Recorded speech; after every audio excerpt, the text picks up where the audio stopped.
মা মেয়ে একসাথে আজকে অশ্লীলতা করে বেরোচ্ছে, বোকরা ছাড়া ওড়না ছাড়া বেরোচ্ছে, জিন্স প্যান্ট পরে বেরোচ্ছে। এদের লাজ লজ্জা মায়েরও নাই, মেয়েরও নাই। মাও যেমন অশ্লীলতায় ডিগ্রি, মেয়েও তেমনি আবার অশ্লীলতায় এখন ডিগ্রি, ডাবল ডিগ্রি করছে। আর ওদের মেয়ে, ওদের সন্তান এগুলো হবে ওই অশ্লীলতায় 3বার ডিগ্রি করা। এদের পরবর্তী প্রজন্ম যে কত বড় খারাপ হবে, যদি আল্লাহ এদেরকে হেদায়েত দান করে তাহলে অন্য কথা। নাইলে এখন যে অবস্থায় আছে সে অবস্থায় যদি এরা চলতে থাকে, পরবর্তী প্রজন্ম এদের এমন অবস্থা হবে যা কল্পনার বাইরে।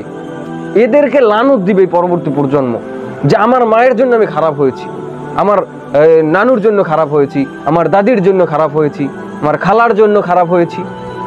এই লানত দিবে, আমি বলে রাখছি, লানত দিবে। এই পৃথিবীতে এমন একটা সময় আসবে যখন এই আল্লাহ তাদের ভিতরে রহমত ঢুকিয়ে দিবেন বা হেদায়েত ঢুকিয়ে দিবেন, তখন তার সন্তান তার মাকে দেখে লজ্জিত হবে, তার বোনকে দেখে লজ্জিত হবে, তার স্ত্রীকে এসে দেখে লজ্জিত হবে।